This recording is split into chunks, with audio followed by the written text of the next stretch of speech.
Assalamualaikum viewers, welcome to my channel tech trending full চ্যানেলের পক্ষ থেকে আপনাদের সকলকে স্বাগতম। আমি আপনাদের সঙ্গে রিপন। আশা করি আপনারা অনেক ভালো আছেন, আমিও ভালো আছি। আর যারা আমার চ্যানেলে নতুন অবশ্যই আমার চ্যানেলটিকে সাবস্ক্রাইব করবেন এবং পাশে থাকা নোটিফিকেশন বেলটি বাজিয়ে দিয়ে অল সিলেক্ট করে দেবেন। আর যারা আমার চ্যানেলটিকে অলরেডি সাবস্ক্রাইব করে রাখছেন তাদেরকে অসংখ্য ধন্যবাদ। তো বরাবরের মতন এই পিএলপি ফাইলটি আপনারা যদি সংগ্রহ করতে চান, বরাবরের মতো ভিডিও থেকে 4 সঙ্গে 5 ওয়াট সংগ্রহ করে ডেসক্রিপশন বক্সে লিঙ্ক আছে, আপনারা সেখান থেকে ডাউনলোড করে নেবেন। আর কীভাবে ডাউনলোড করতে হয় সেই প্রসেসটি যদি না জানেন, ডেসক্রিপশন বক্সে তার লিঙ্ক দেওয়া আছে, আপনারা সেখান থেকে দেখে নেবেন যে কীভাবে পিএলপি ফাইল ডাউনলোড করতে হয়। তো এবার আমরা পিক্সেল ল্যাবে পিএলপি ফাইল কীভাবে অ্যাড করে কাস্টমাইজ করব আমি আপনাদের সেই পুরো প্রসেস দেখাবো। তো পিক্সেল ল্যাবে পিএলপি ফাইল অ্যাড করার জন্য উপরে থ্রি ডট আইকনে ক্লিক করব। থ্রি ডট আইকনে ক্লিক করার পরে নিচের দিকে দেখুন ওপেন ডট পিএলপি ফাইল, মানে 3 নম্বর অপশনটিতে ক্লিক করব। ক্লিক করার পর এরকম একটি ইন্টারফেস শো করবে। উপরের দিকে দেখবেন ডট পিএলপি। তো আমরা ডট পিএলপিতে ক্লিক করার সঙ্গে সঙ্গে ডাউনলোড ফাইলটি এখান থেকে ওপেন হয়ে যাবে। আপনারা যদি সঠিক নিয়মে পিএলপি ফাইলটি ডাউনলোড করে থাকেন তাহলে ডাউনলোড ফাইলটি এখান থেকে আপনারা হয়ে যাবে। এখান থেকে আপনারা সেই পিএলপি ফাইলটি সিলেক্ট করে দেবেন। আর যেহেতু আমার নিজস্ব প্রজেক্ট, সেজন্য আমরা পিক্সেল ল্যাবে যাব।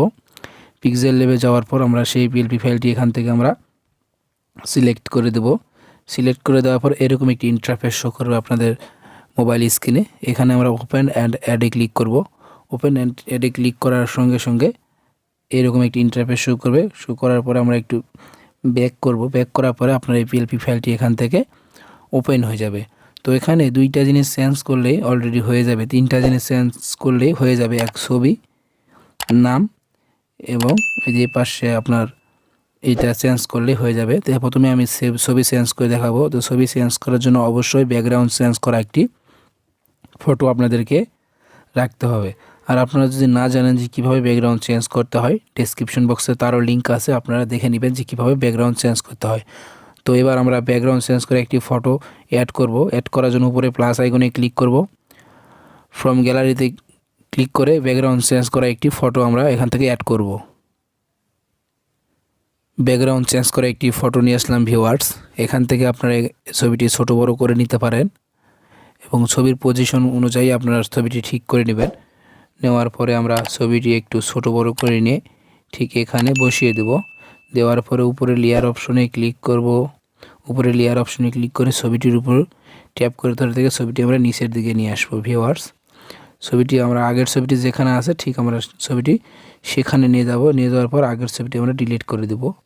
আগের ছবিটি আমরা ডিলিট করে দিয়ে আমরা ছবিটি আবার একটু ঠিক পজিশনে বসে দেব।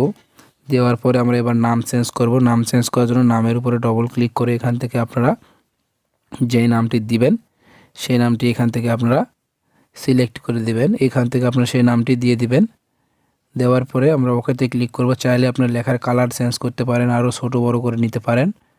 কালার চেঞ্জ করার জন্য এতে ক্লিক করব। ক্লিক করার পরে এখানে কালার নামে একটি অপশন আছে, এখানে ক্লিক করে আপনারা যে কোনো কালার এখান থেকে আপনারা সিলেক্ট করে দিতে পারেন।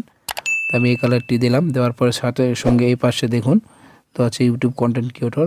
আপনি এখানে ডবল ক্লিক করে এখান থেকে আপনারা আপনাদের যেই নামটি সেই নামটি এখান থেকে দিয়ে ওকে করে নেবেন। তো দেওয়ার পর আবার কালার চেঞ্জ করার জন্য কালার আপনারা এখান থেকে চেঞ্জ করে নিতে পারবেন।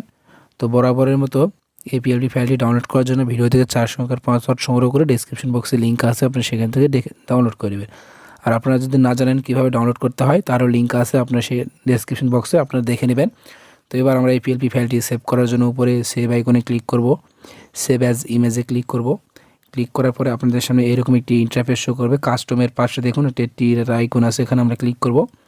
দেওয়ার পরে আল্ট্রাতে ক্লিক করার পরে সেভ টু গ্যালারি। আর ভিডিওটি যদি ভালো লাগে অবশ্যই আমার চ্যানেলটিকে সাবস্ক্রাইব করবেন এবং পাশে থাকা বেল আইকনটি বাজিয়ে দিবেন পরবর্তী ভিডিওর জন্য। তো সবাই ভালো থাকবেন, সুস্থ থাকবেন, খোদা হাফেজ।